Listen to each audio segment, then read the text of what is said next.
Let's do it. Hey, everyone. Okay, so welcome to Norse Mythology. As you know, we decided, topic-wise, what we're going to cover, that we'd pick some topics I haven't done. I kind of got to the end of the classes I've done before. We said we'd fill out the rest of the year with some that I haven't done, and then we'd start over because a whole bunch of people requested that as soon as we get our new building.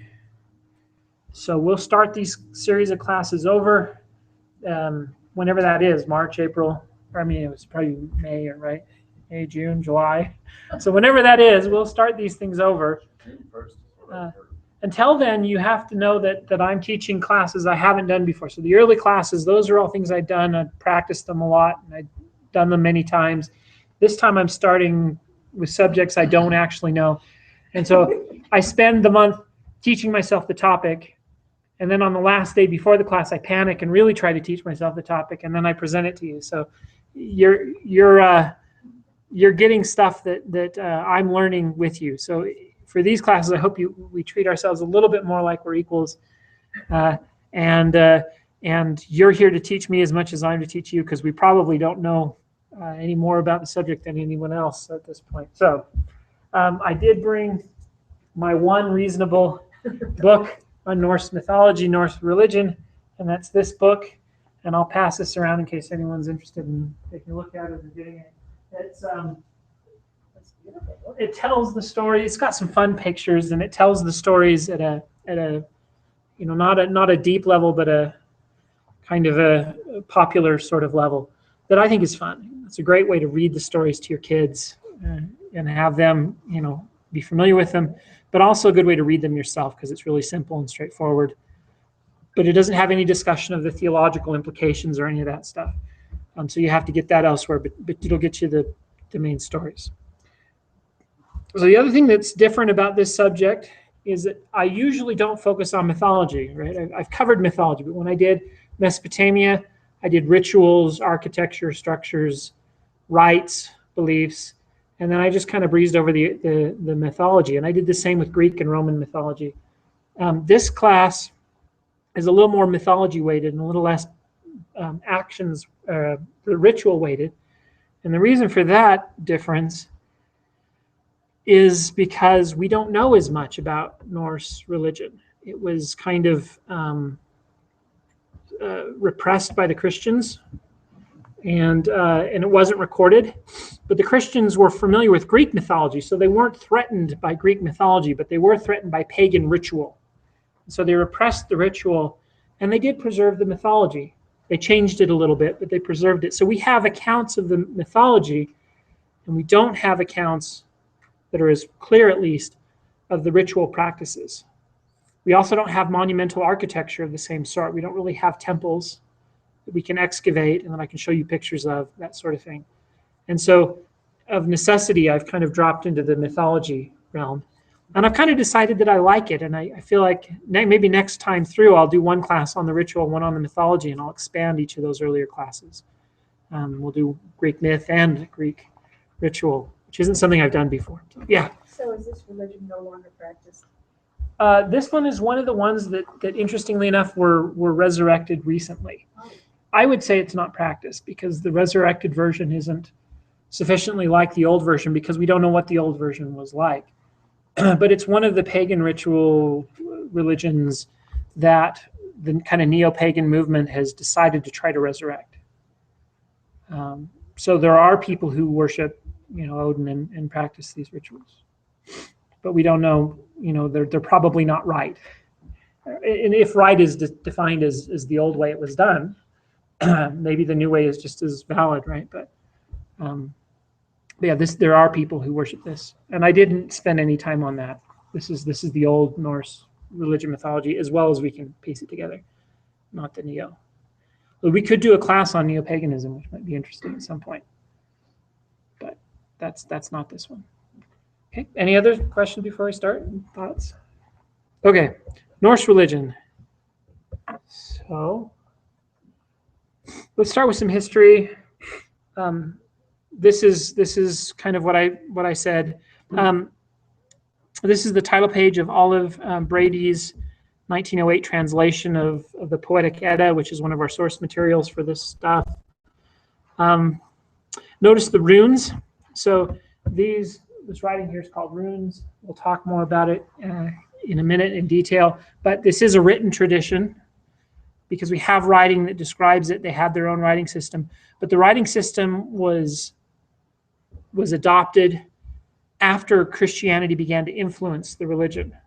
So because it's late, the writing is late. So we have written records, but they're already corrupted by Christianity.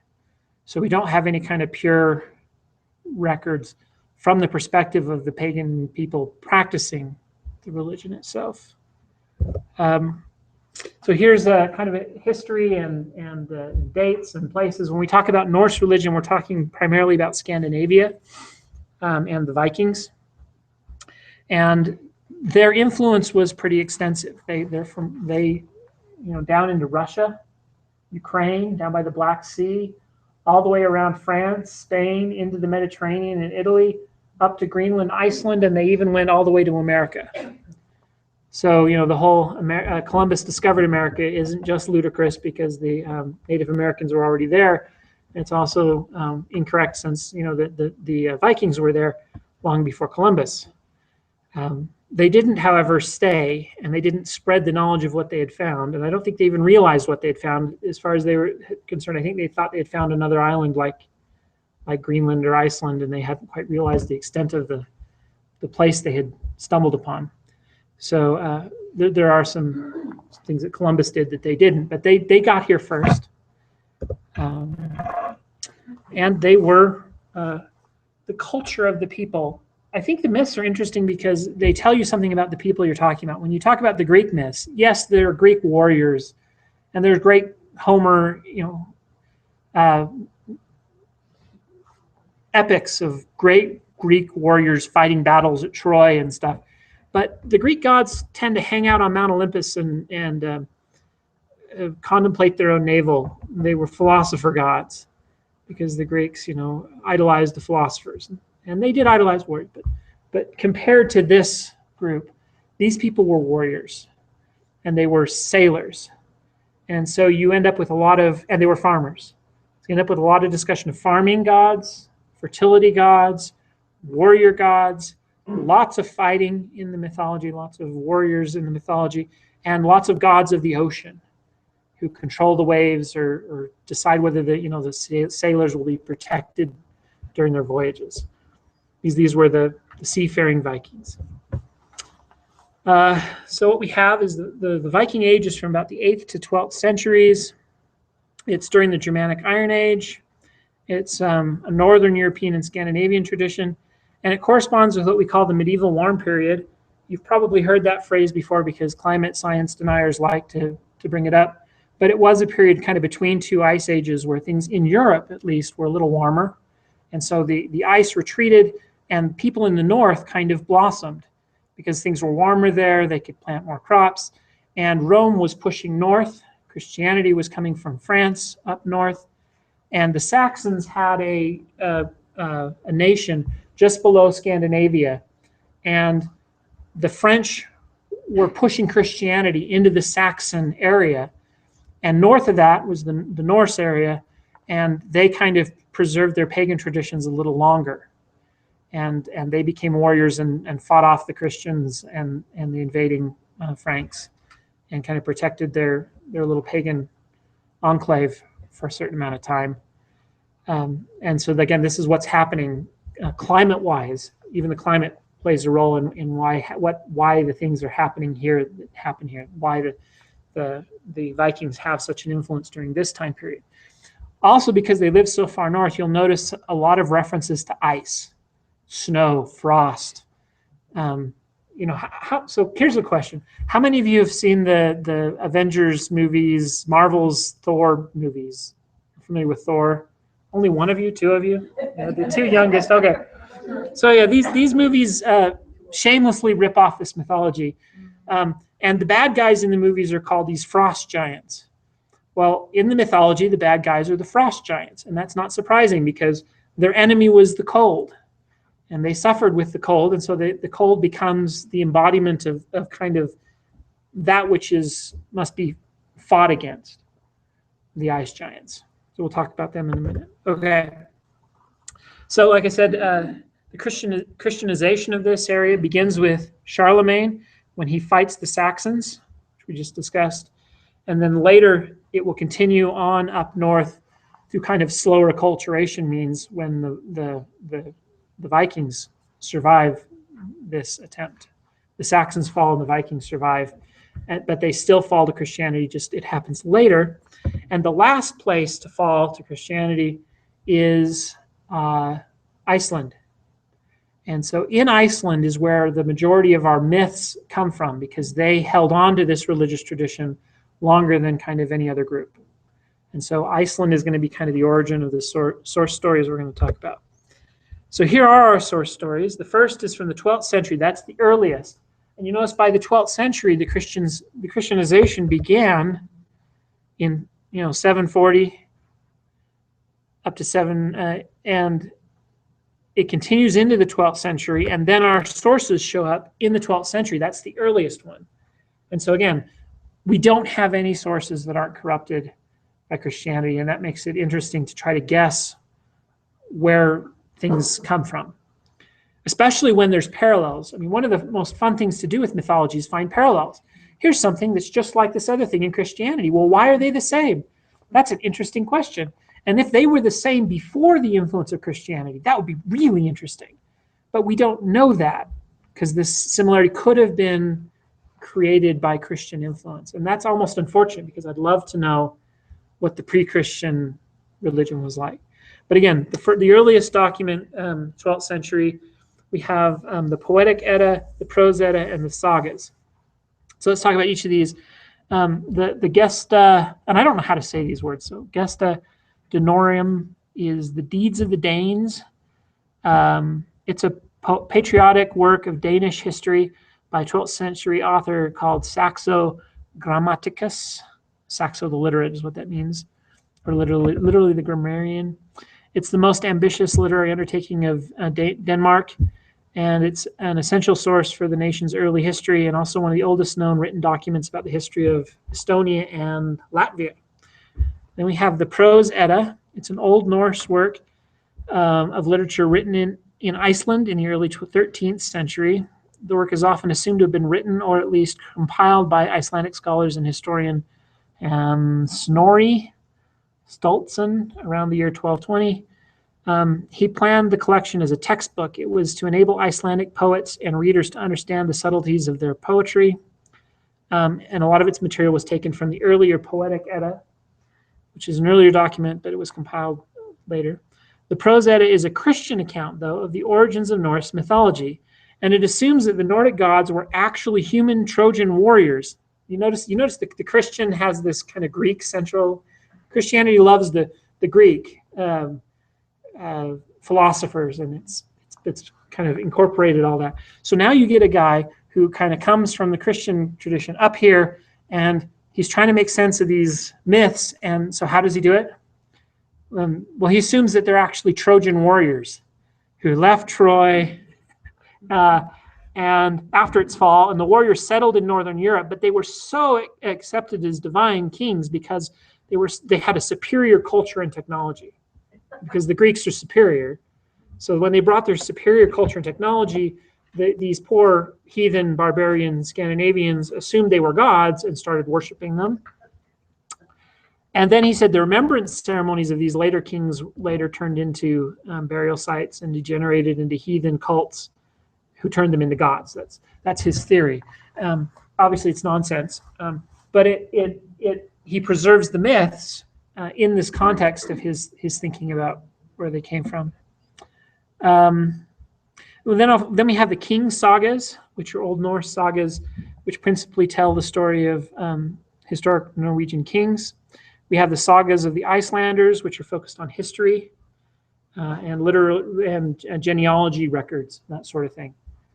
And so these are the sources we've got, and we have to try to use these sources to piece together what happened. And these sources are written primarily in Latin, and a few of them in the runes of the Germanic people. So this is the runes of the Germanic people. This is one of the codexes contains one of the oldest and best preserved texts on Scandinavian law. So this is a law code, and you can see the runes. And so whenever I make reference to popular culture, sometimes I strike out. I mentioned the Marvel's Thor movies. No one had seen them. How about Lord of the Rings? Oh, yeah, I did better. Look at that. Okay. So have any of you looked at the language, the runes that Tolkien devises for his characters? Yeah. Did they look familiar? So this is where he gets the dwarf runes from. And then he has his elven runes, which he borrows from another writing script. These are his dwarf runes. He borrows them from the Norse. And he reworks the sounds, as I understand it. He's got, if you look at the back of the Lord of the Rings, he tells you how to read the runes. And I think the letters are different, as I remember. In fact, the letter for Gandalf is this letter G, which is one of these things that stick out on the side. And that's his G or something. And I think that's an F, actually. But it was one of the things they would stamp for Freya, one of the Norse gods. And he has Gandalf stamping it, the same rune to represent that Gandalf had been there. So he's clearly borrowing profusely from this tradition. And I'll show you other connections, since so many of you have read Tolkien. I'll show you other connections between Tolkien and the mythology as we go, because I find that interesting as a way it's influenced modern culture. So here's kind of a summary of the alphabet and how it works today. There's F and G. So I think Tolkien has this BG instead of this. And here's a presumed guess of how these letters evolved through time. And my understanding, though, is that we're not exactly sure how the runes fit into the larger picture of the evolution of the letters. This subject matter interests me. I've got some of these that go back into Phoenician alphabets, and from that even into some Mesopotamian alphabets, and how they branch is almost a family tree. You can see, this one turns it sideways, this one, curves this line and straightens that line, and you can get the letter A going all the way back through the Hebrew Aleph to the Proto-Semitic, which is really interesting to me. And then how that would tie to these letters is a more difficult question. But some of these early manuscripts are beautifully, beautifully illuminated. Here's a picture of Loki, from one of the myths, drawn on like, I believe one of those inner pages of one of these manuscripts. This is using Latin alphabet now, though, and a lot of these were actually written in Latin because they were Christians writing this stuff down. So by then it's writing in Latin instead of the old Germanic stuff. And then here's another Icelandic Vellum Codex dating from the mid-14th century. And this is the Prose Edda, which was one of the sources we talked about. This is the Christian member who writes about how to write good Icelandic and Nordic poetry, and then tells the story of the myths, pretending they were actually humans who had been corrupted into worship of gods who came from Troy. This is a page from that, written in Latin, I believe. And this is the Angers fragment, 4 parchment pages from 1200. It's the only fragment remaining of the original with Saxo's own handwriting. This is the first printed press publication of the oldest known complete text of Saxo's work. It's a Latin edition printed and published by Jodin Bodis in France in 1514. So let's do the mythology then. Actually, I'm going to eventually need, at some point I passed it around, but I'm going to need it back. I passed around the, yes. Can I have that back? There's at least one place where I'm going to read from. Excellent. So let's talk about the mythology. So let's begin where we should, I think, with the creation. Okay. This is, in the beginning, there were 2 forces or lands, or I don't know how you describe them, one of fire and another of ice. Niflheim is ice, Muspelheim is fire, and between them there was an abyss, a deep gorge gap sort of thing called Ginder Gap. Gap. And I believe the word gap actually comes from this, but it's the space between them, and it's a big abyss. So as we do this, I want to make connections, and some of these connections are probably going to be, just random, but even so, I think they tell us something about human psychology, even if there's no connection. Why do we tell the same stories everywhere? Well, so notice in Hebrew, you have, in the beginning, the earth was empty and void, and darkness was on the face of the abyss. There's your deep abyss. That's our gap. In Mesopotamian, you have a big well of chaotic water called the Absu. In Greek, you have this form of chaos that is fought. In Mesopotamia, you have Tiamat, which is this water goddess of chaos, a big many-headed serpent the god has to slay. So again, this is a common theme. And between this gap, the sparks and the cold fly, and eventually you get a water forms, right? The ice melts, and the heat from the fire between the two creates a place of water and ice. And from this spark of life in the midst of the ice arises the ice giant, Ymir. And so Ymir gives birth. Well, first of all, Ymir has to eat, and a cow also arises. So you get an ice giant and a cow arising in the land between. And the cow produces wonderful, wonderful milk. So the ice giant drinks the milk of the cow and survives. And this is the origin of the two races of the gods. You're going to have the Jotun, the ice giants. These are going to be the bad guys. And then they have the Aesir, who are going to be the gods who spring from the cow. And they're going to be the good guys. And one of them are going to be beautiful, and the other is going to be ugly and barbaric, and they're going to fight. Aesir, the cow, gives birth in a really fun way. She's gets her nourishment by licking the ice around the gap. And as she licks the ice, she comes upon this being, and she licks, and the more she licks, the more of this being's face is revealed, until finally a person comes forth out of the ice, essentially birthed by the cow. So this is the cow's child, and then this will be, again, the father of the Aesir. How do you say it? Aesir. And so here's our genealogy. Ymir is the frost giant, and this Adul, whatever that is, that's the cow. And this dude under it, Burn, is the person she licks free of the ice. And Burn has a child, Bor. Bor marries Bestla, who is, by the way, one of Ymir's great-grandchildren or something. Ymir gives birth by having people spring out of his armpits. That one's fun. And then, of course, once they have boys and girls, they start having children the normal way. But when you just have Ymir, he's got to do it some other way. So he starts spewing stuff out of his armpit. Bor marries a Jotun ice giant. But apparently the ice giants are ugly. It's interesting that there's this connection between ugliness and evil, but the ice giants are ugly and evil.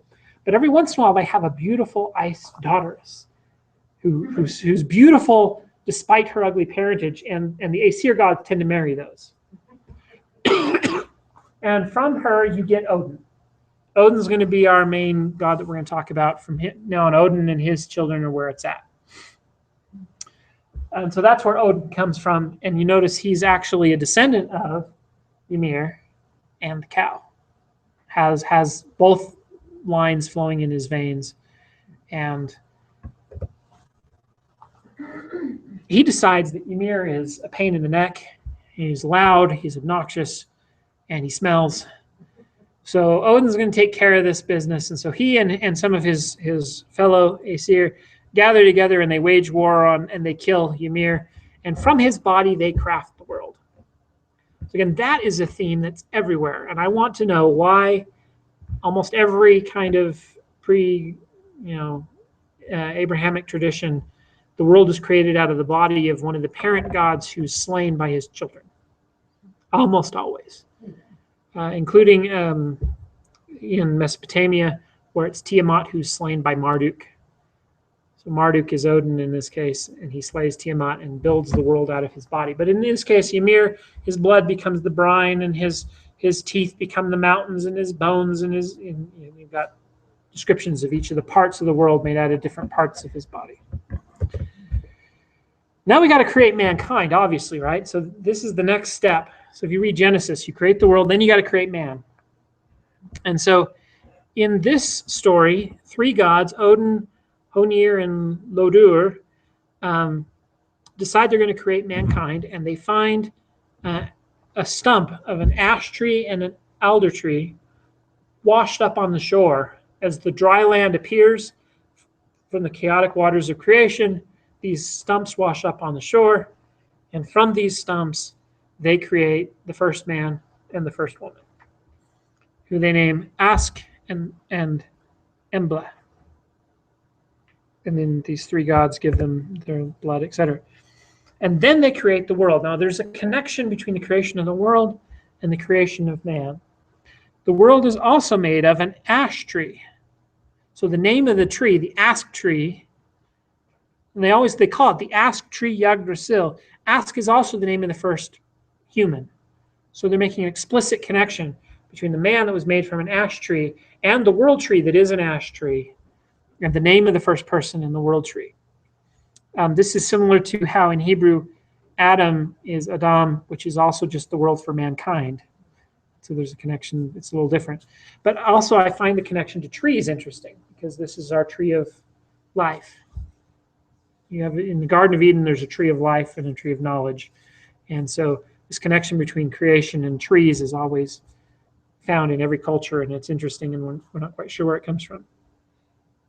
So this tree, the ash tree of Yggdrasil, is the world tree, and it has its roots in the well of Urd, which we'll talk about in a minute. But it's got at the bottom water, and then this phallic tree, and then from its branches drips the dew back on the rest of the world, which then refills the well and waters the land and keeps it. Now this is remembering the Garden of Eden. Remember the mist comes up and waters the ground from the dew. I don't know if that's connected or not, or if it's just one of those random connections, but we got trees, dew, mists. It's all interestingly there. In this case, there's, I think, obviously a phallic and a sexual symbol, because the well is the womb, and the tree is the phallus, and it's dripping dew down into the well and refilling the well, which creates life, which creates the tree, which creates the phallus, which creates the dew, which creates the, right? And there's a sexual image there. The tree is also, and then, so it shouldn't be surprising that that image is connected to the creation of man. We did earlier. You had the water that washed up the stumps that were made into the man and the woman.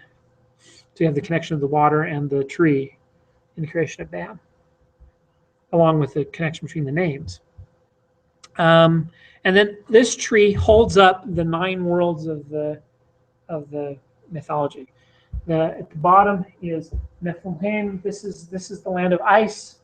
You also have the land of fire, and you have this land where the Jotunheim, where the ice giants live, and then you have Middengrad, which is the middle land. That's the earth where we live. And if you ever wondered why Tolkien calls his land Middle Earth, that's why. It's Middengrad, the middle land. You have the Elfheim, where the elves live. You also have a land where the dwarves live. So Tolkien gets his elves and his dwarves from this mythology, as far as I can tell. And there's a creation story for the elves and the dwarves too, which I don't know. I can tell it to you. And then Asgard is at the top, where the Aesir live. Aesir gods. So each of these worlds is held up by this tree. Oh, and I should have mentioned, at the root of the tree is a dragon, a serpent, who sits and gnaws at the roots of the tree and is poisoning the tree. And the gods' goodness nourishes the tree, and their righteousness nourishes the tree and keeps it alive. So when the gods stop being good enough, the tree will die from this. It's poisoned at the root. And that means from the beginning of the story, we expect the world to end. So the destruction of the world is seeded from the beginning, from the root. And so the story is a story of gods who are doomed and who know they're doomed, and eventually are the root of their own destruction through their own actions and their own failings. Their own failings will lead to their own destruction, not some external force, but their own mistakes. And so we have flawed gods, not perfect gods who are going to save us, but flawed gods who are themselves doomed. And that's the story we tell. And it's a very different story, and it's a moving one, because they know they're doomed from the beginning, and you can feel the sadness kind of in their own in the story as they're told. Yeah, did you? Oh, no. No. Sorry. Just stretching. Okay. So there's our dragon being. Now, there's also these three Norns, Erd, Verdante, and Skuld. I don't know how you say that. And you notice the three of them pouring out water in these buckets. The well, remember that I said that the tree was on, was called the Well of Erd. And it's entirely possible that there's actually three wells. We just only have maybe reference to one in one of the myths. But these three beings lived at the base of the tree, just above the gnawing dragon. Not at the roots of the tree, but at the base of the tree. So at the base of the tree live these three beings. And we don't know where they come from. So they don't have a genealogy. They aren't one of the normal gods. They aren't the Aenir, the Aesir, they aren't the Jotun. We don't know what they are. And it's almost, I feel like it's an implication that they're almost outside of the universe. They come down and watch, but they aren't part of this whole story. They're the watchers. And what they do is they are the fates. So in Greek mythology, there are three fates, remember? And these are the same thing. These are the three fates. They control the past, the present, and the future, and they spin the threads of the lives of man and gods. And when they spin those threads, they determine whether they're gray threads of normal people, red threads of the great artisans and craftsmen and moving poets, or the golden threads of the kings and the mighty or the gods. And they determine whether you're going to be one of those gray, red, or golden threads, and they determine the length of your life. And it's set. Just like the length of the tree is set. It will only last so long. So these people determine the length of each of our lives and also the length of the life of the world. It's going to be here at their discretion for as long as they decide. And when they decide it's over, and no one can escape, kind of the length of their life that they set. And so if we go back to the world tree, there are kind of these three worlds at the bottom of the tree, and there seems to be three of these fates at the bottom of the tree, and possibly three wells at the bottom of the tree that nourish the roots of the tree, and then create the dew that falls back down. Okay. So those are Norns. Then we have Odin. Now, Odin's the one we all know, right? In fact, we even have a one day of the week named after this guy, and he's very clearly Gandalf. So I said I'd mention whenever Tolkien likes to borrow from stuff. The descriptions of Odin are identical to the descriptions Tolkien gives for Gandalf. He's a wanderer. He wears a broad-brimmed hat. He has a cloak. He has a staff, and he wanders the world testing people to see if they'll be hospitable to strangers. Strangers come in. He comes as a stranger. He knocks on your door and asks for hospitality. If you give it to him, he blesses you, and etc. So he's the wanderer. And those are, again, the names used for Gandalf. The Grey Wanderer, the Pilgrim. Those are all Odin names and references. Odin is different. He has only one eye, so he's got one eye missing. That's something that Tolkien didn't seem to use, but he does talk about the all-seeing eye of Sauron. It's a little different. But Odin is an all-seeing god. He specifically mentions his sight. He sees specifically as somebody missing an eye, and yet he's the god who is the all-seeing deity that looks over and watches over all things and sees all things. He sees all things because he sits on this throne. He's got kind of this magical throne upon which he sits, and he has this grand sight. He also has ravens that will go out and they're like his spies. And they'll go out and view what's happening in the world. And they come back and they report it to him while he sits on his throne. And he also has this far sight. When he sits on his throne, he can see to the far corners of the world. And you remember there's that throne of seeing that Frodo sits on. It was used by the Noldor kings at the very end of the first book of the Lord of the Rings. That's borrowed from this throne almost directly. Again, it's that magic throne thing that Frodo sits on. So the other fun thing about Odin, and what I find by far the most interesting bit of the Odin myth, is his sacrifice to himself. So Odin realizes that sacrifices give power and people can sacrifice things to him, but he wants kind of the ultimate sacrifice. So he sacrifices himself, because you can't create a better sacrifice than the sacrifice of the flesh of God. So he sacrifices his own flesh to himself to give himself power. And he does so by nailing himself or hanging himself from the tree, the Yggdrasil tree. So this is one of those moments where you kind of sit back and you scratch your head and say, is this an early myth that all traditions had that maybe predated Christianity and influenced Christianity? Or is this a myth? Obviously, the Scandinavians didn't influence Christianity, but if there was kind of a root myth that kind of spread out and went to Scandinavia and went everywhere about gods sacrificing themselves on a tree, could that have influenced Christianity? Or did this go the other direction, right, where Christianity has influenced the Norse myths by now, and we have a symbol of Christ in Odin? But either way, this is eerily similar to Christianity. Not only is the deity sacrificing himself, but he's doing it by hanging himself on the tree of life.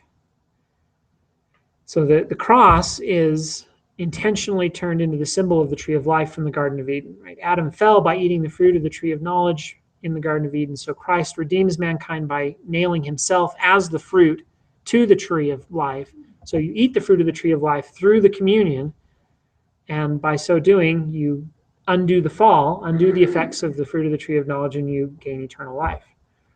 A God sacrificed to himself to save us. And in this case, though, it's a God sacrificed to himself to become what he becomes. And this is the moment when Odin becomes the All-Father, because he hangs for 9 days, 9 nights instead of 3 days in the tomb, right?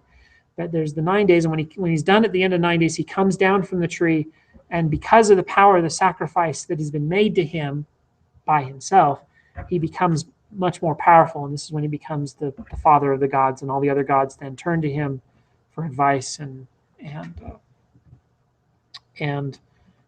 protection. And he becomes the king of the gods.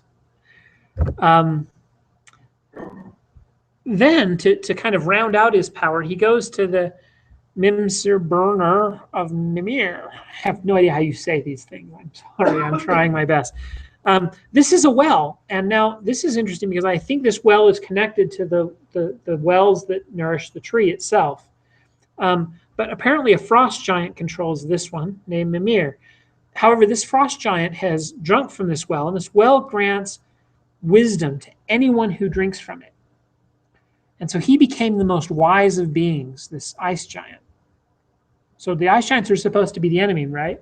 But here's one of them who had drunk from the well and become wise. And he was so wise that he had lost his hatred of the Aesir, because that was a dumb thing to do. And once he became wise, he stopped doing it. So he's a good ice giant. And Odin comes to him and says, hey, I want to be wise too. Can I drink of the water? And he says, yeah, that sounds like a great idea. Let's all be wise together. But you have this all-seeing eye, and I have this wise well. Why don't we trade? And so Odin gives Mimir his all-seeing eye in exchange for a drink from the well. And so that's why he's got the one eye. So Odin with the one eye has traded one of his all-seeing eyes to Mimir in exchange for the wisdom of the well. So Odin becomes the most seeing, but also the most wise. He sees all, but he also knows what to do with what he sees, because he was granted both the gift of wisdom and sight. He has a kid named Thor. I couldn't resist putting a picture of the movie Thor on there just because that's where everyone sees it. Thor, of course, is known for his hammer. They really messed up the movie because they gave him a long-handled hammer. Apparently, the story of the hammer goes, it's one of Loki's tricks. We'll talk about Loki in a minute, but he plays this trick and makes a bet with some craftsmen, and I don't remember how it goes. But anyway, the end result is some dwarf craftsmen craft a magical hammer for the gods under one of these competitions. Can I make the most powerful thing ever? And this one guy says he can, and there's some consequence if he wins, and I don't remember exactly the details. I've read this story, it's in the book, but I'll have to go find it. I was going to read that, but in any event, something goes wrong, and I think Loki plays a trick to prevent it from. He's trying to keep him from winning, and he messes up before he's done. Somebody's pumping the bellows, and Loki pretends to be a fly and stings and bites the guy pumping the bellows, and he stops early. And anyway, the result of this mess up is that the hammer has a short handle, and that's its flaw. So there's both power and flaw in the hammer, but the flaw becomes a useful tool because the hammer is Thor is the god of lightning. So his hammer striking is like the blacksmith's hammer ringing, and that's the lightning and the thunder of the sky. Well, if someone else could use the hammer, it would be dangerous. It's really powerful. So in the movie, right, only Thor can lift the hammer, and the way it goes here is anyone could lift it, but the thing is that it's really hot, and it would burn anyone who touched it because it doesn't have a long enough handle. But Thor has a magic mitt.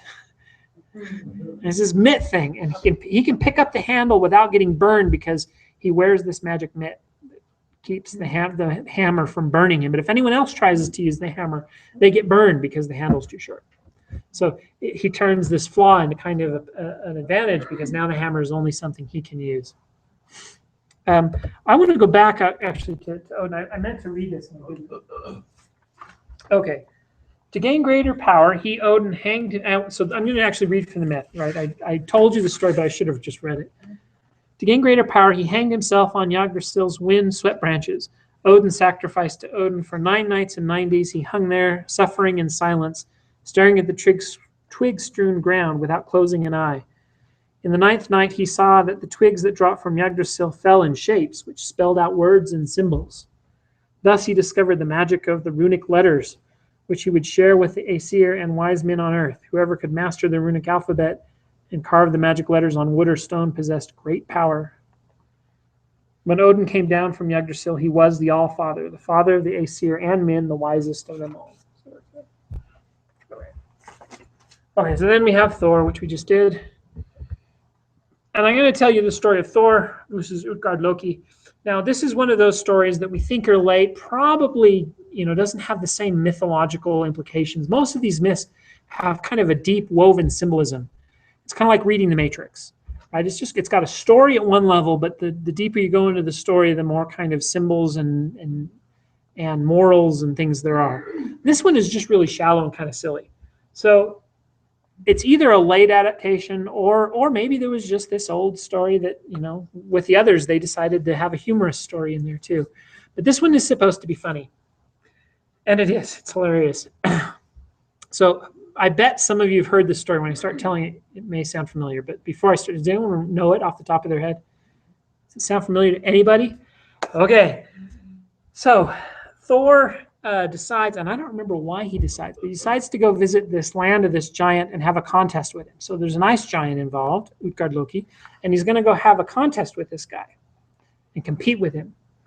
And it's probable that in the earlier versions of the story, this giant he's competing with is Loki himself, which we'll talk about Loki in a minute. But it changes so that Loki becomes a companion of Thor, and Loki and Thor go together to Utgard Loki's house. And when they get there, they have a competition. And each of Thor's companions competes, including Loki with one of the companions of Utgard Loki, and each of them lose. And then it's Thor's turn. And Thor stands up and he says, I can do, I'm the strongest and the greatest. And what Utgard Loki is trying to do is humiliate Thor by showing that he's kind of wimpy. So he says, well, hey, let's have a drinking contest. Like all alpha males, you got to see who can drink more. So Utgard Loki downs this big horn of wine and he says, here, now it's your turn, Thor. Can you drink, in one draught, all the wine from my god? I just did. Can you do it? And Thor drinks and drinks and drinks and drinks and drinks, and nothing happens. The water doesn't even move. He says, try again. I'll give you 2 swallows.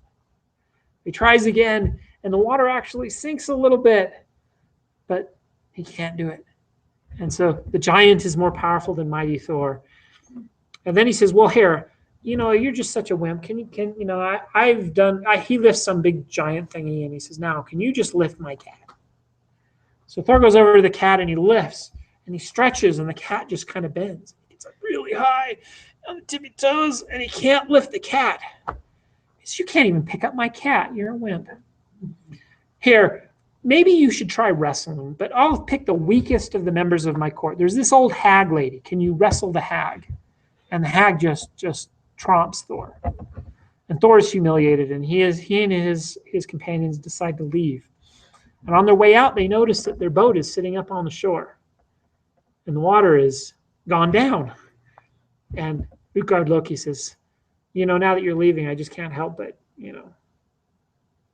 grovel in my own cleverness.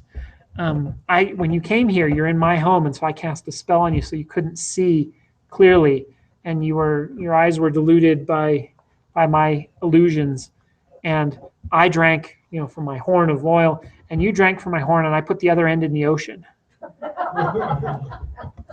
And you freaked me out because you actually started to drain the ocean. You were drinking so much. And look, the water has gone down, and your boat's high and dry on the land. And he says, then I asked you to lift my cat, but it wasn't my cat. It was the world serpent that surrounds the oceans.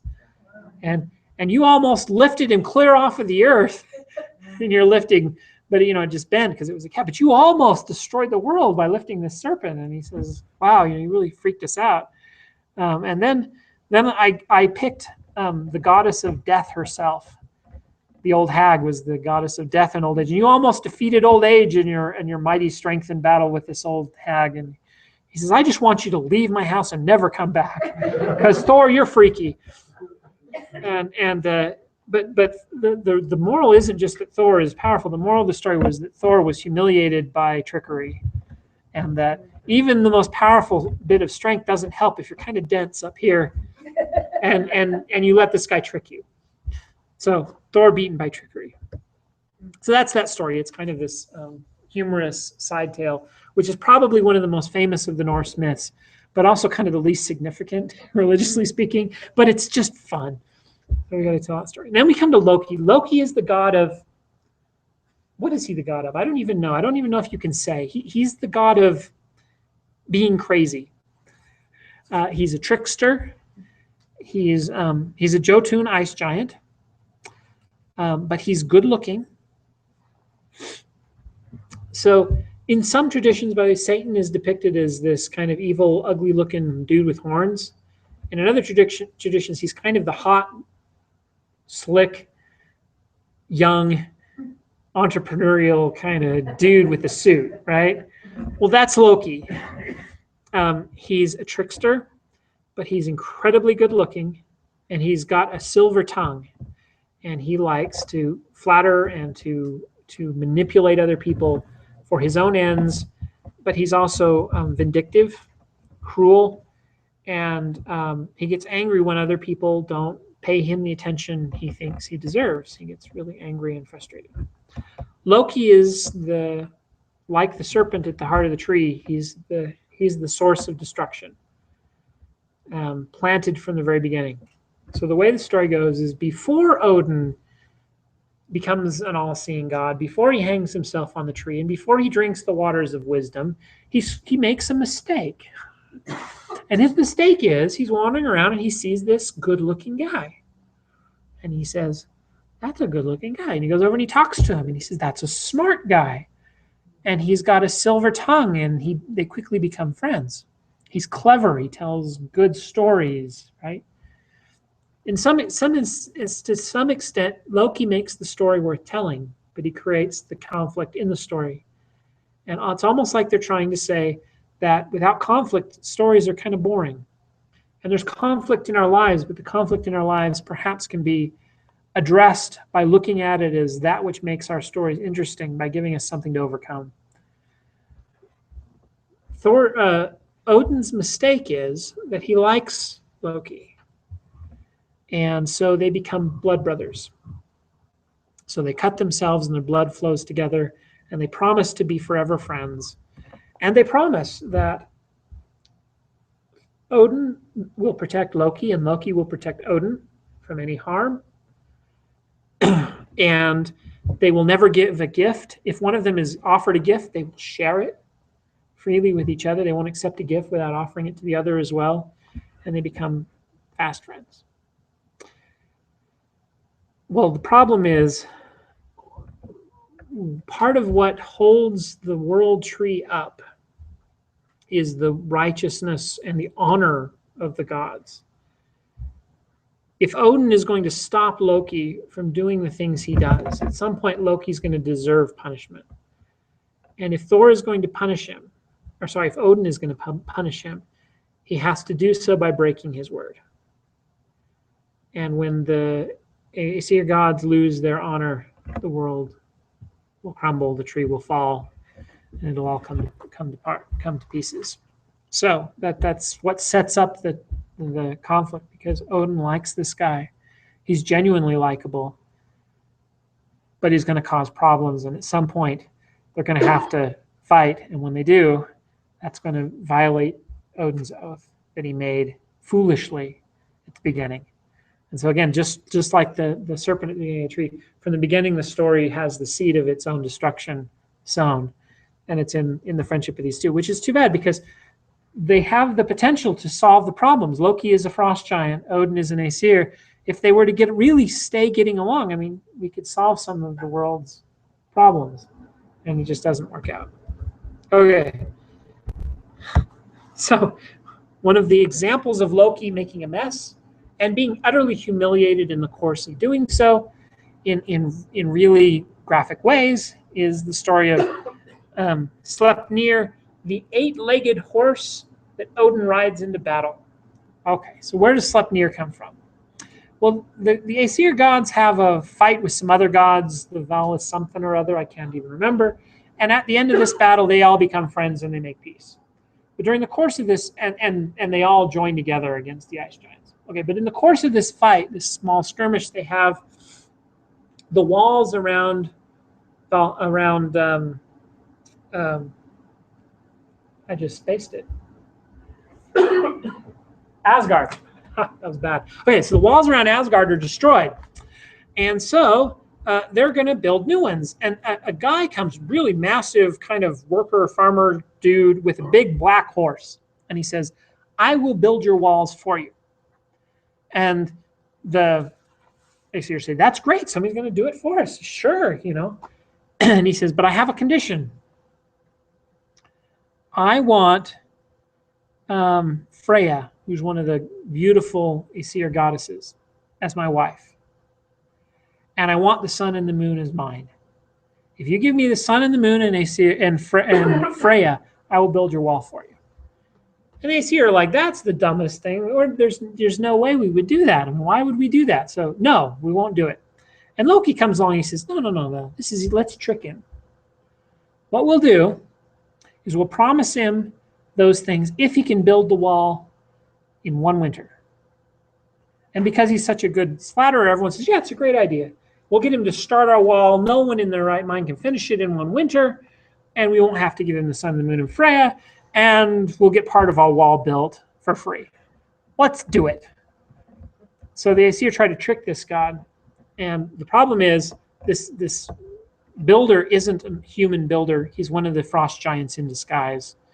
And he and his horse build like no one's business. And they're within a day of finishing on time. And the gods come to Loki and they said, Loki, you did this to us, and you're going to plunge the world into eternal night because of your own stupidity. Why did we ever listen to you? Loki, you fix this or you're in real big trouble. And Loki says, okay, I'll fix it. So the craftsman is out there building this wall, and suddenly a beautiful, oh, I forgot to tell you about Loki. Loki has the ability to shape change into anything he wants. Some of the gods can turn into one thing or another, but Loki can become anything he wants. Anything. Including a girl. So out comes this beautiful mare. Beautiful mare, sleek gray skin, and the big black horse that was building this wall, you know, kind of goes, yeah, and his tongue hangs out and he gets all excited like only a horse at the sight of a beautiful mare could become, and he runs off after the mare. And Loki, of course, being a really fast mare, runs off thinking she'll just lead this horse away and he'll never finish the wall. And that's what happens. So he leads the horse away, and the frost giant fails to finish the wall in time. Success! Except a few months later, Loki's gone, and no one has seen Loki forever. And a few months later, Loki finally comes out of the forest leading an 8-legged cult. So you can imagine what that means just happened, right? Loki didn't succeed in getting away, and Loki was just mounted by this stallion. So you can tell that there's a certain amount of salaciousness in the story. In a sense, it involves a male deity being mounted by a male stallion and then creating a child. But outcomes is beautiful. And the horse has 8 legs because, it's the child of a frost giant. And Odin thinks it's really cool, so Odin rides it into battle. It becomes Odin's horse. Okay? But it's also Loki's shame. But this is what Loki gets for creating all the trouble. It's kind of the implication. We're going to do something really nasty to Loki to make him pay for all the trouble he's caused. So that's the story of Sleipnir. That brings us to the Valkyries. This is actually a picture of Sleipnir. You can see the 8 legs, Odin riding it, and then here is one of the Valkyries. And we also, this is coming to culture because we have the Ride of the Valkyries, the famous music. Valkyries are these female deities whose job it is, with Odin, to, whenever there's a battle on Earth, to go down to, and this is where the kind of warrior culture comes in. Whenever there's a battle on the Earth, they come, and Odin chooses which side he's going to win, and by picking the greatest side with the greatest warriors. And they're going to win. And then they choose the greatest warriors in the battle who die from both sides and bring them up to Valhalla. Valhalla is a hall within the land of the gods where the greatest warriors who've ever lived drink and party and thirst and get slobbering drunk, and they can also go hang out with the tent of the beautiful goddesses and hang out with the beautiful virgins. So if you die in battle, you get your virgins, and you get to hang out and drink beer and stuff forever. And then when you're done drinking beer in the evening, you go out outside and you kill each other. And then you come back to life again, and you do it again. Night after night after night, you party, sleep with women, drink beer, then you go out and you kill each other, and then you do it again. And that's Valhalla, which is where everyone really wants to go when they die, because that's it, right? I don't know. It's entirely possible. So the great thing that everyone wants is to, and that doesn't sound like the world's greatest, eternal hangover and dying every day in battle. But the point of the fighting is they're practicing. They're practicing to become the greatest warriors ever because they know something, and the gods know something, and that's that a final battle is coming between the frost giants and the Aesir. And this is my point of kind of worm bitten from the beginning, and the gods know it. And so they know this battle is coming, and what they're doing is gathering the greatest warriors of mankind to come up with them to fight this last battle that they know is coming. So they're training warriors for the last battle. And again, there's a connection between that last battle and Armageddon in Christian tradition. And this is another one of those points where I wish we could see what these myths looked like before Christianity touched it, because I'm curious if this was already there or if Christianity influenced it. And maybe someone knows the answers to some of these questions from source, but I don't. And I'm curious. This is some of the things I'm curious about anyway. There's also these apples, and there's a whole myth about Loki messing this up too, because Loki messes everything up. But I'm not going to tell that story. But there's this lady who has a tree that yields golden apples, and if you eat these apples, you become young. So again, this is, I think, connected to the tree of life sort of myth. In Mesopotamia, there's this plant that if you eat it, you get to live forever. And they go off on the quest to find it and fail. In the Gilgamesh epic is the search for this plant of eternal life. So there's, again, this myth of a plant you can eat that makes you live forever. And this is why the gods are so young. And Loki messes it up, and the gods start getting old. Of course, they yell at Loki, and he goes and tries to fix it. And now everyone's young again because he fixes it, sort of, which is always Loki's problem. He messes it up. The gods get mad at him. He tries to fix it. He sort of fixes it and leaves a mess. But at least it's not completely messed up until he kind of takes it a little too far and ruins everything. And that's this story. Balder is a god of light, goodness, just. No, who knows what Balder's a god of? He's a god of everybody likes me. And I mean that. The Jotun like him, the ice giants, everybody likes him. The rocks like him, the trees like, everybody likes Balder. He's the one god that no one can dislike. It's just impossible. If you see this guy, you like him. Everybody likes him, except Loki, for some reason. Loki doesn't like this guy because he's jealous. Well, Balder starts having dreams, bad dreams. And the Aesir start wondering what these bad dreams could possibly mean. I mean, this is the all good guy. Why is he having bad, dark dreams? Well, they go to one of the three fates to try to figure out what the dreams mean. And she says, Balder is about to die. That's what the dream means. And that's the way life is. Prepare. And the gods say, well, we don't want Balder to die. So we're not going to let him die. So I think his mother goes around to everything in the world, from stone to trees to water, and says, promise not to hurt Balder. And they all promise, including the trees, the rocks, pebbles, the skunks, the mice. And to prove it, all the gods hang out around Balder and they start shooting arrows at him, which is what this picture is.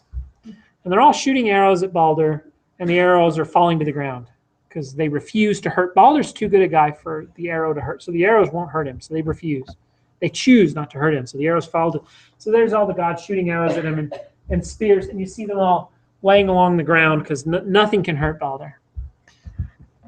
And Loki comes up and chats with his mom, kind of nudges him and says, hey, that's pretty sweet. How'd you do that? She says, well, I went and asked all these things not to hurt Balder, and they all promised not to hurt Balder. And she says, everything? And he says, yes, everything, except mistletoe. But mistletoe can't hurt anybody. But I just kind of ran out of time. I haven't gotten to mistletoe yet.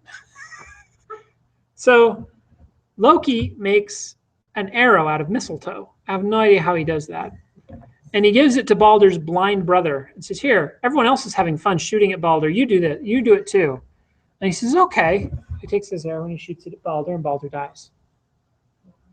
So it's interesting to me that the attempt to save Balder leads to his own demise, but also through the machinations of Loki. And everyone is just devastated. Balder's dead. What are we going to do? So there's the death of Balder, and Loki caused it, but no one really knows that Loki caused it. Now, I'm reminded of Achilles and his heel, right? He's immortal and immune to death, except for this one place where his mom was holding him by his heel when she dipped him in the blood of the serpent. There's the mom, there's the immortal except for weakness. I mean, a lot of the story looks similar to me. Now, I don't know how I'm making these connections, and I have no idea whether they actually have a common origin or not, but these are the things that interest me anyway. Okay, so after Balder dies, Odin's son and Thor's brother, Hermod decides he's going to have to save him. So he's going to go to Hel to save Balder. Now, Hel, with one L, is the name of one of the beings who rules in one of the lands of the dead in the Norse mythology.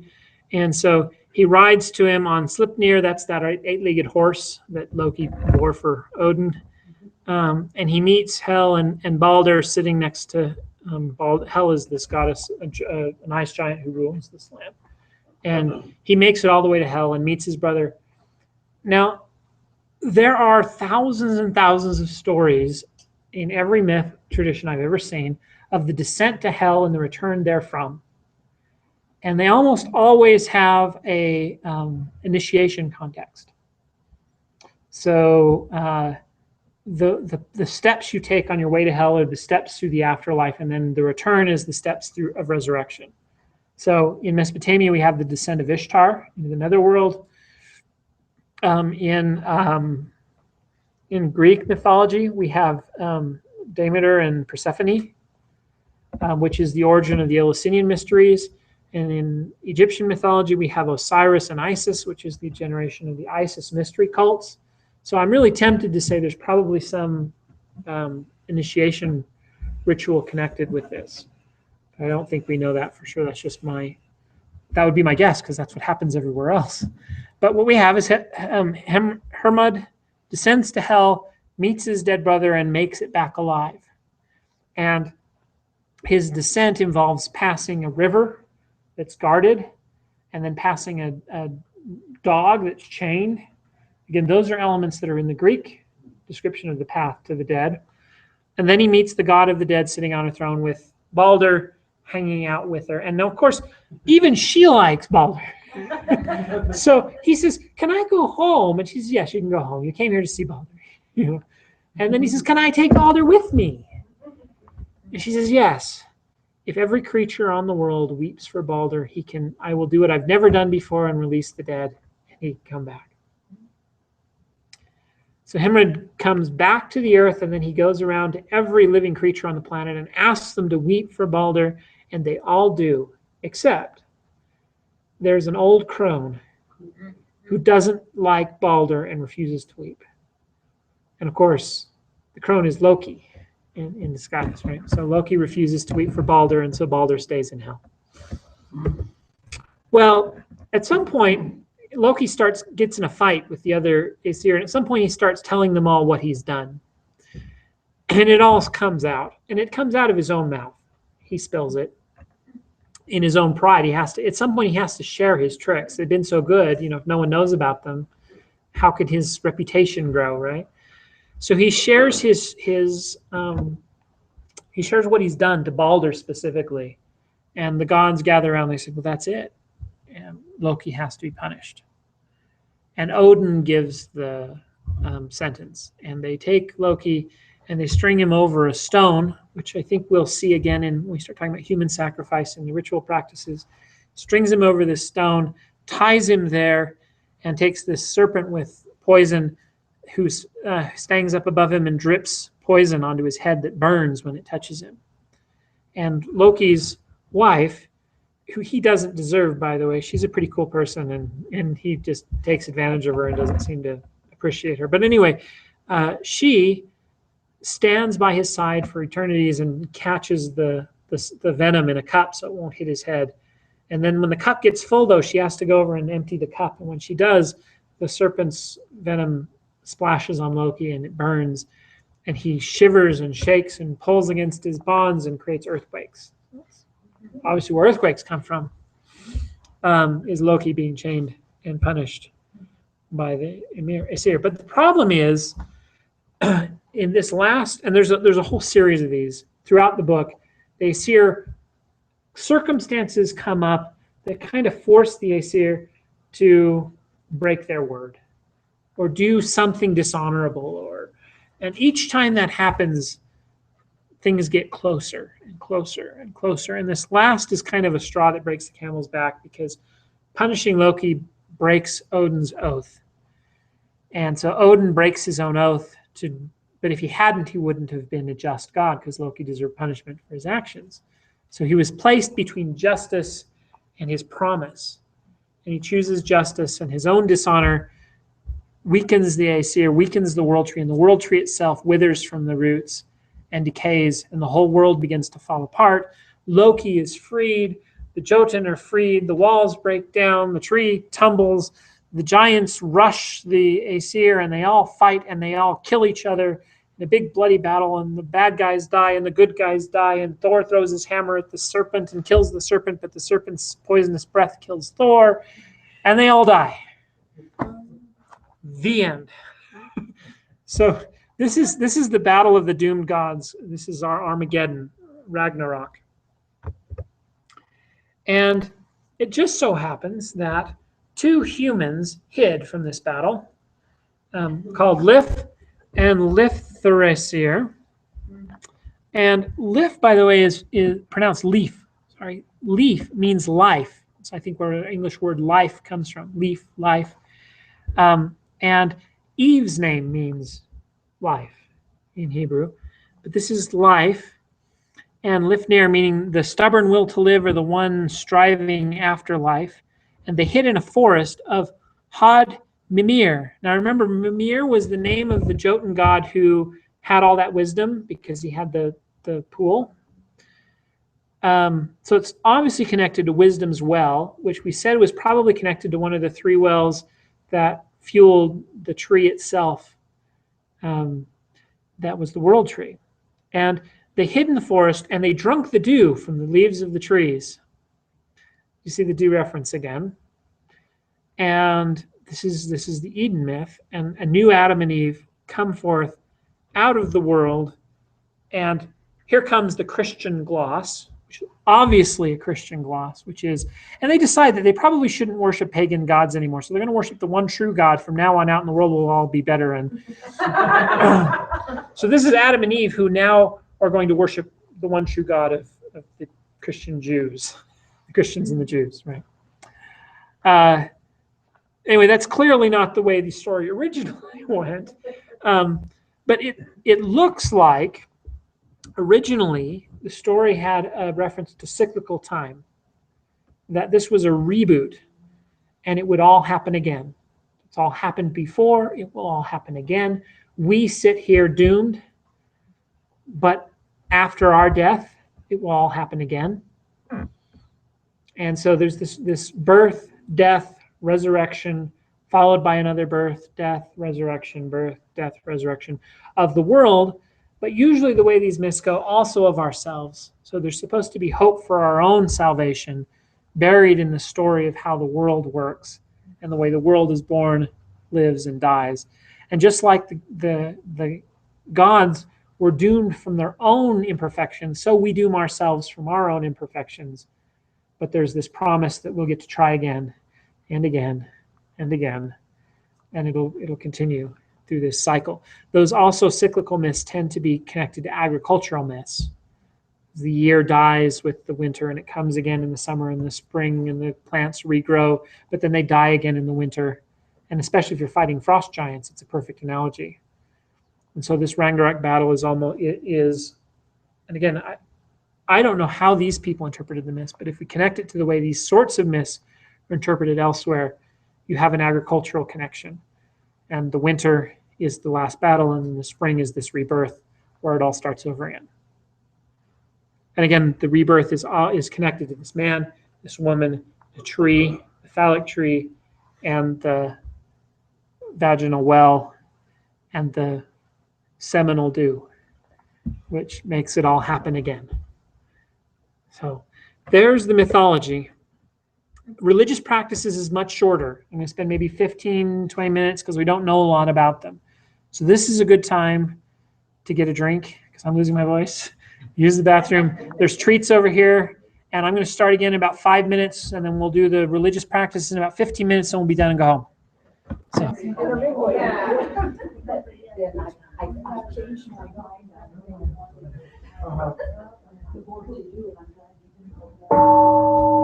Do you feel powerful? I do. I got the bell. Got the bell. They don't have the hammer. Just ring the bell, huh? Kick a kid out of your armpit. That'd be a great trick. I would love to learn how to punch kids out of my armpits.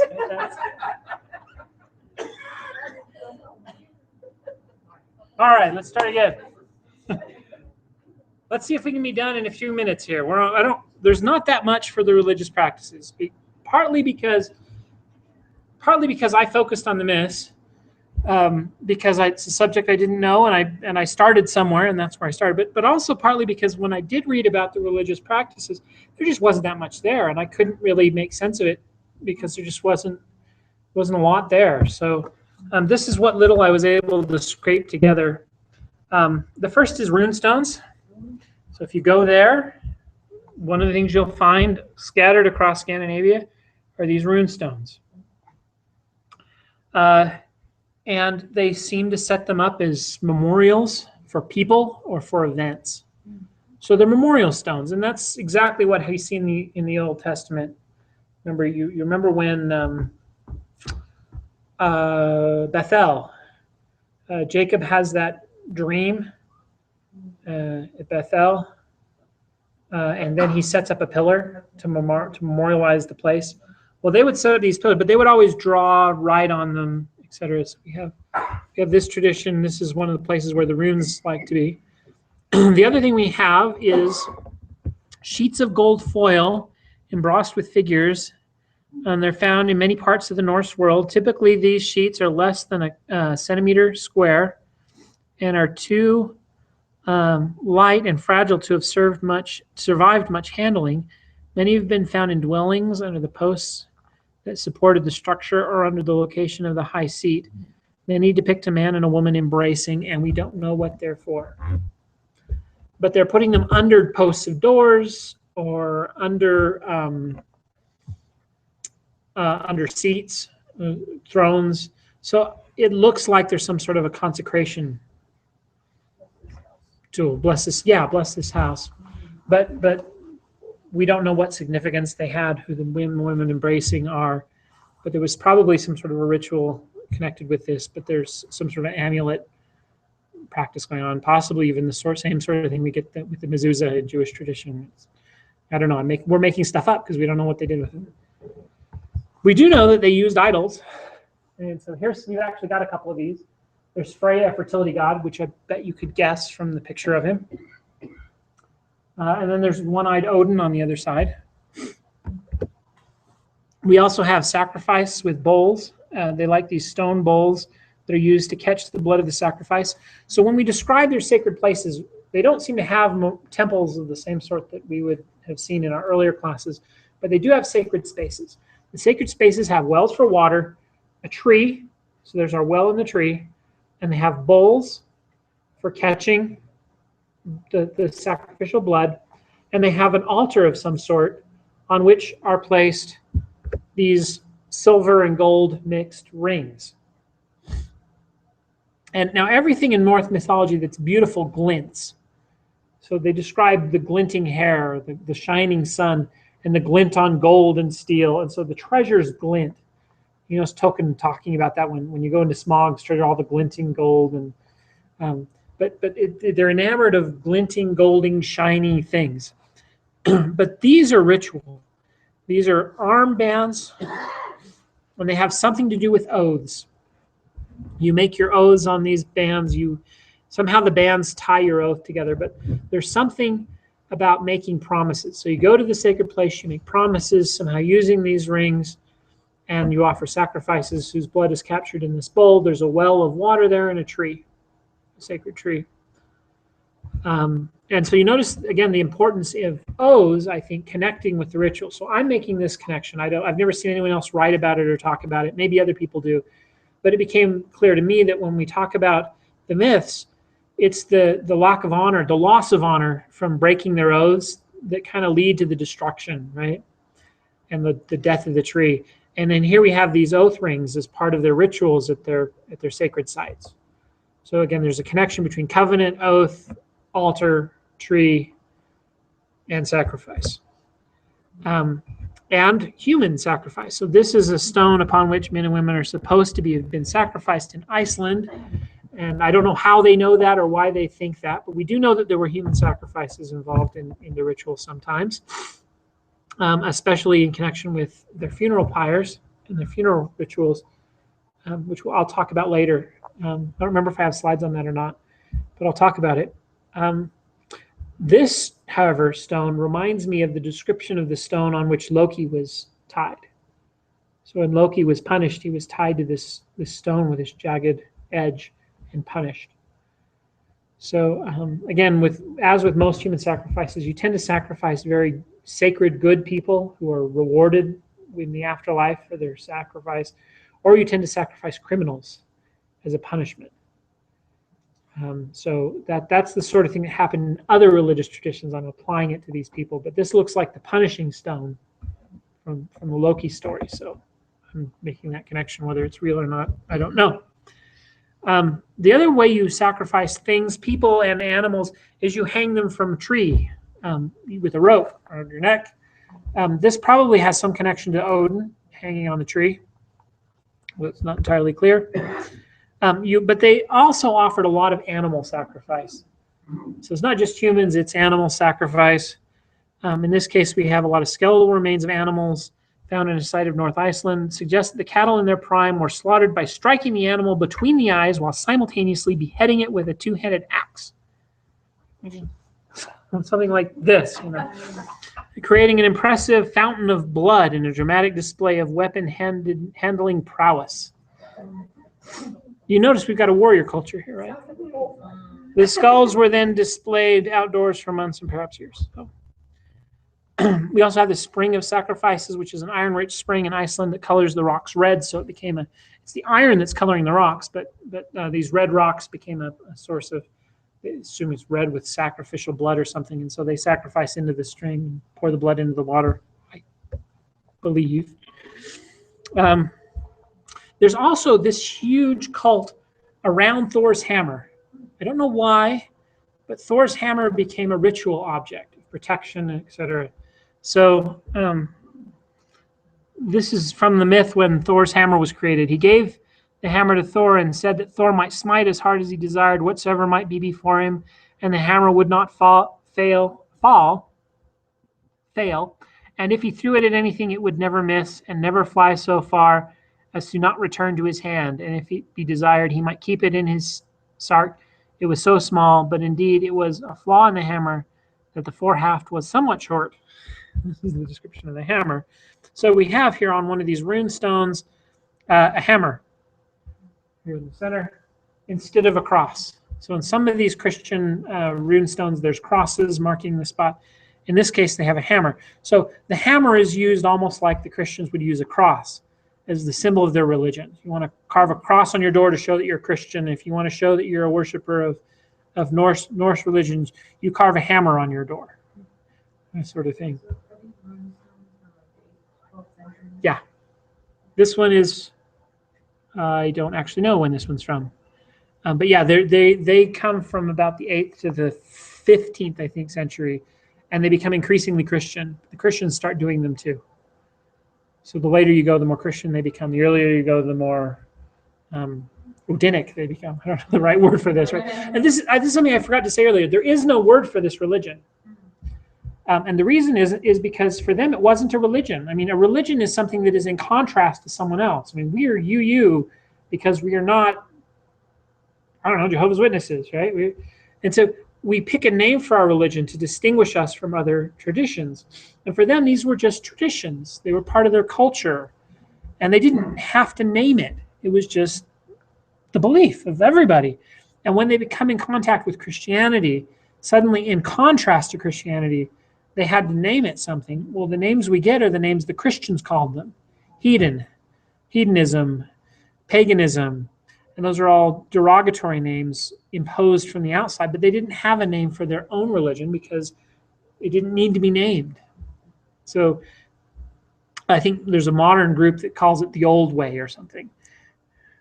But that's a late kind of neo-pagan trying to resurrect this tradition sort of thing. So here's a drawing of the hammer on a rune stone. Again, it's the cross. You'll notice of their tradition. And again, I don't know if they're drawing it like this because they see the Christians wandering around with crosses and now they're trying to differentiate or mark themselves in a similar way. It almost looks like a cross, doesn't it? And so I don't know if this was something that was influenced by Christianity or not. Probably was. But we also know that they would wear Thor's hammer as pendants. So Thor's hammer was a kind of amulet, pendant, magical protection. And I'm making that up, magical protection. I don't know what they did with it. But we found a lot of these archaeologically. So when we look at the sources for this religion, we have to piece it together from the myths, the same way I did with the tree. I made some mythical assumptions about the myth of the tree and the well and the meaning of the dew. And I based that on other traditions like this, and it's a reasonable guess. But we're making it up from the myths, working backwards. So we have the myths that we work backwards, and then we have the archaeological evidence we work forward, but we don't have a lot of written descriptions. So we really do have to kind of guess. But most traditions that wear these sorts of pendants, they're sort of protection amulets. So a Christian wears a cross, this guy wears a hammer. But we found a lot of these, so that's an indication that it was important to them, but we don't know the exact meaning. We also found a bunch of these ships. Now look at the detail, the carving on this thing here on the right.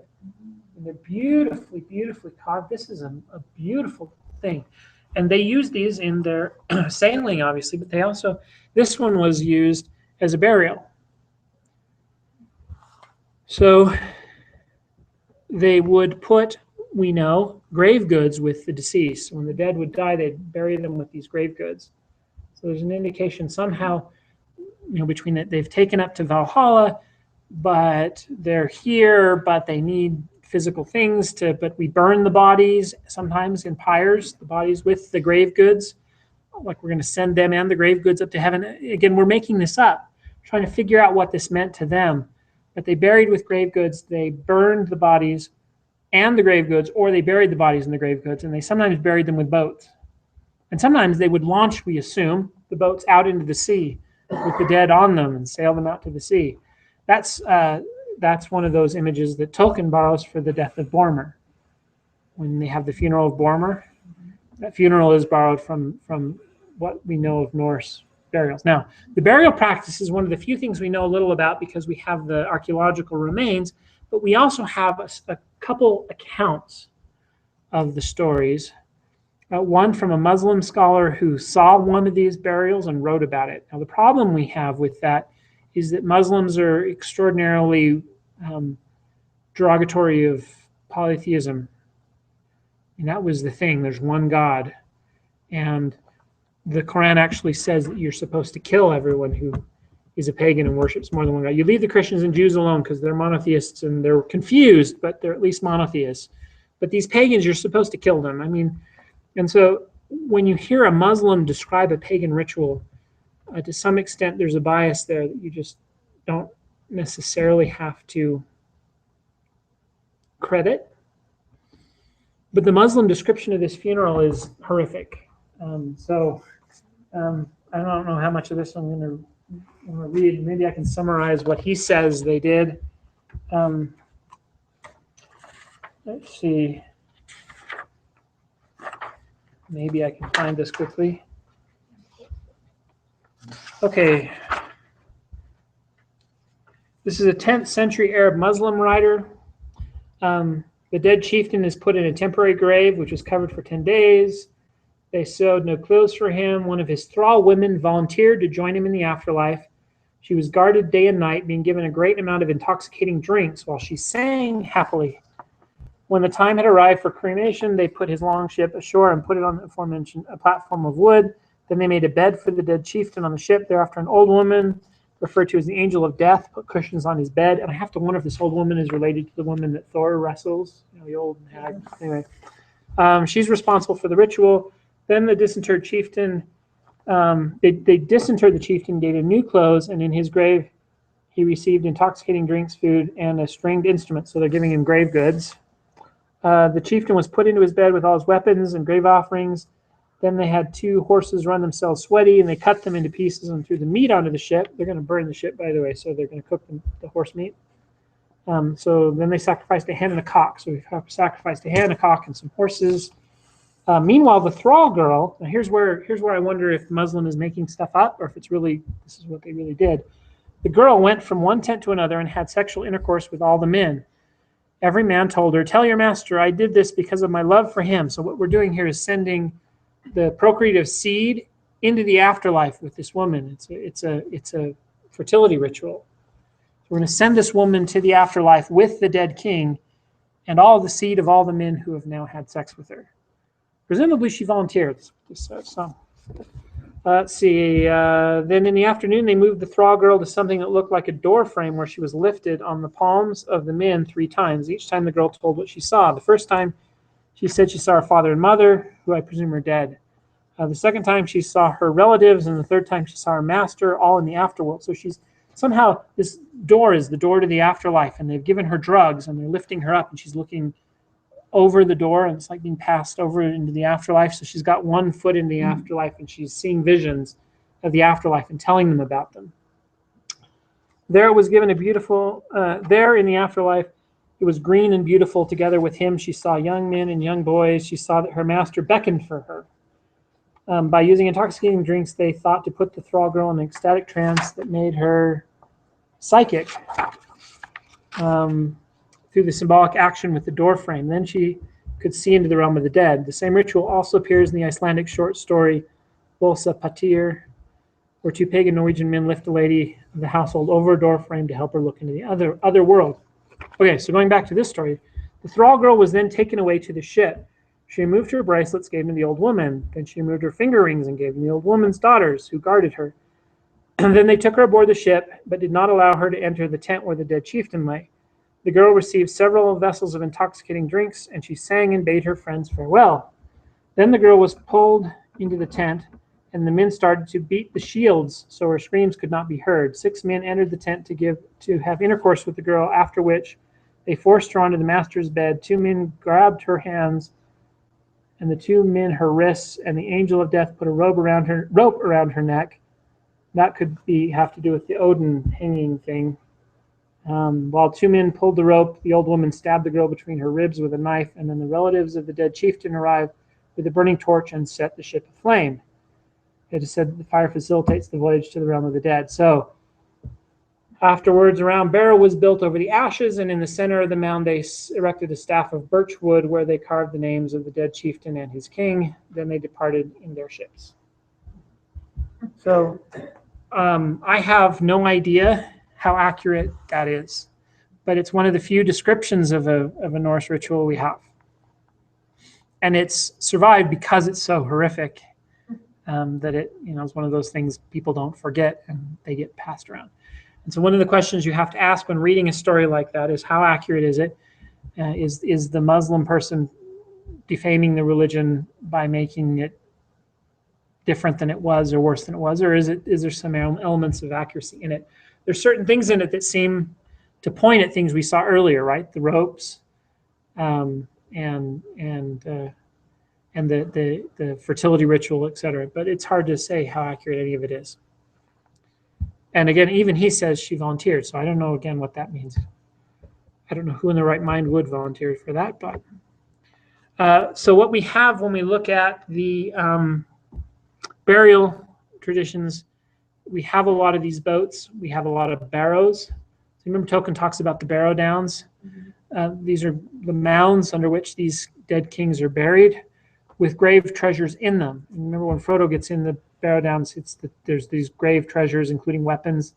He comes out with one of the swords that he then uses on his voyage, in his trip.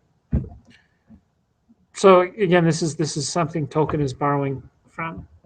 But it's one of the few things we can go and you can see the barrows and you can see the traditions.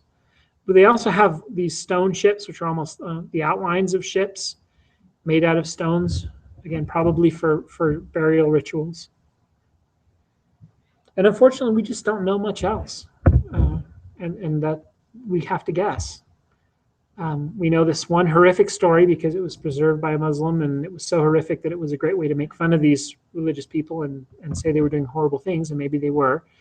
And we have the grave goods, and we have the excavations of the burial sites, and we have the boats, and we have these stone rings, etc. And then we don't know much else. At least I don't. So there's probably some more we know, but I know that we have a lack of information, and I have an even greater lack. But this is kind of the extent of what I've been able so far to piece together of religious traditions from the Vikings. And there you go. Any questions? Those stone rings? I mean, is that I don't know about those. or not? I don't know about those, but they have under some, and they find grave goods, etc. And the shape is in the shape of that longboat back. It's almost a stone layout of this boat where you can use. So if I were to guess, what's happening is, if you're really rich, you get buried with your own boat. If you're not, you go to one of these stone outlines of the boat, you do the ritual there, and they sweep your ashes up, and someone else goes there next. And that's me making stuff up, though. But that would be my guess of how this works. Yeah, but only the chief would be able to. That's right. Be rich enough to burn a boat, for one thing. That's right. Those were so important to their livelihood. And what I don't understand is why they buried some of them in the boats and why they burned others. And I'm glad they buried some in the boat, though, because we get to see some of them. And again, this picture of this boat, that's not a cheap thing to do, just to throw away one for each person's burial. I mean, you think our coffins cost a lot of money every time. And it's ridiculous. Whenever someone we know die, we have to buy these, and the coffins are expensive and the funerals are expensive. It costs a lot of money to have a relative die. I mean, it's ridiculous. At least it doesn't cost that much money, right? I mean, but yeah. I remember reading that Tolkien borrowed so much from the Norse mythology because he felt the British didn't have an old mythology to fall back on. Is that? That's right. Tolkien said that he felt like there was no or if you want, next month we could do Britain and Anglo-Saxon mythology. I think that would be fun, because this is another subject I know nothing about. But it would be fun. You could do the Arthurian myths at least. But Tolkien rejected the Arthur myths in the sense that they're late, and he wanted to know, what the kind of pre-Christian myths were, and they didn't exist. And my guess is they're similar to the other Germanic myths, but there was something about, and I don't remember the details, but something about the Anglos and the Saxons and their wars ended up, before the written traditions, one of them kind of wiped out the other and buried their myths. And we don't know what their myths, we don't even know their myths, let alone the religious traditions. And so Tolkien decided he was going to reinvent the Anglican, Anglo-American, English myth. Yeah. And so he tried to create one. And he borrowed from Germanic myths, he borrowed from Beowulf, he borrowed from the Norse myths, and he tried to create his own new Anglo myths. And he did a good job. I mean, if you read, most people read The Lord of the Rings. Very few people have the patience to read the Silmarillion. But The Lord of the Rings was something he did to kind of, because people wanted it. The Hobbit he wrote for his son because it was fun. The Lord of the Rings and his son, was a kid's story for his son. People loved it so much they begged him for more, so he wrote The Lord of the Rings kind of because everyone wanted him to. But it wasn't what he was interested in. He wanted to write mythology. And so he wrote something that he never finished while he was alive.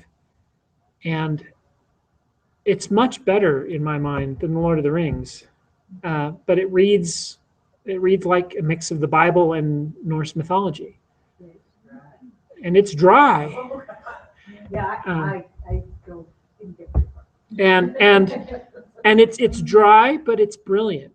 And it has these same themes, and you almost need to read it with a commentary, just like the Bible doesn't make sense until you get a commentary.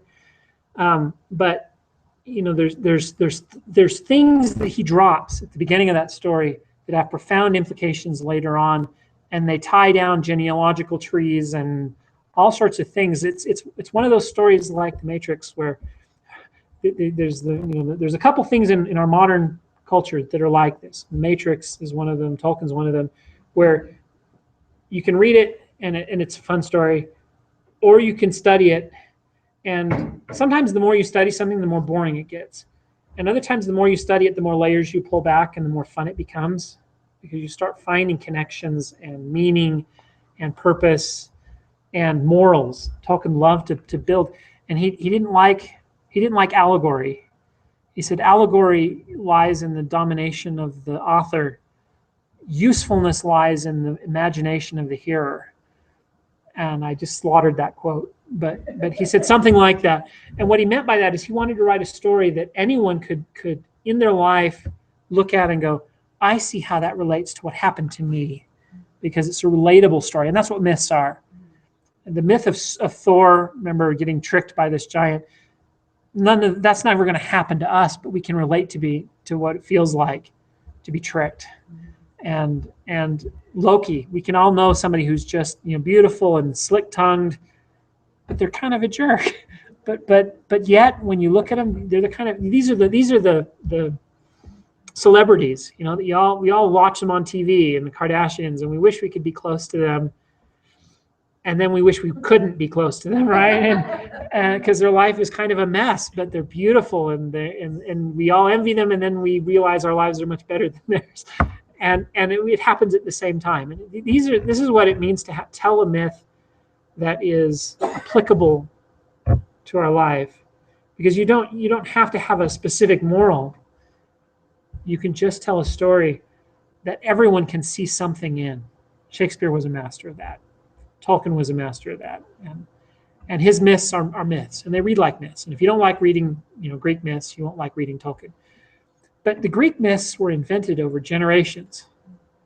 What's amazing to me about Tolkien, and what makes him a genius, I think, is he created something that is kind of the equivalent of the entire Greek canon of mythology, one person in a lifetime. And it may be dry, but dang it, it's incredible. It's really incredible. So Lord of the Rings is one thing, but you really should go back and read the Silmarillion if you can handle it. And you ought to do it with a commentary, because otherwise, But then again, and also the origins of the myths are also fascinating, where he pulled them from, what other source. So one of my favorite examples of that is how the Ents show up at the battle of at Saruman's tower and defeat Saruman. The origin of that story is one that you'll actually know, and that's you remember in Macbeth when suddenly he wakes up and they told there was a prophecy that he would never die until the forest of such and such came to such and such, and Shakespeare waves his hand and suddenly the forest appears, and there's no explanation for why, and it is a big plot hole, and Shakespeare really screwed up, because that's the most frustrating thing in the world, right? You're in the middle of the story, suddenly the forest is there, and there's no explanation for what the forest is doing there, and Tolkien said, I can do better than that. And that's kind of whenever somebody says I can do better than Shakespeare, you get. But that's one place where Shakespeare kind of messed up. And Tolkien says, I can write a story where it makes sense for why the forest suddenly came, and the king will fall because the forest came. But there's a reason why the forest came, and I'll write the reason. And so we did it, and it's drawn from Macbeth. Again, when you pull up these commentaries, the story becomes even more fascinating to me. And the more this is one of those things, the more you read it, the more you study it, the more interesting it becomes, instead of the less. And that's something with depth worth learning about, I think. So anyway, any other questions? And then we'll take 30. Let's go home. Thank you. Thank you for coming.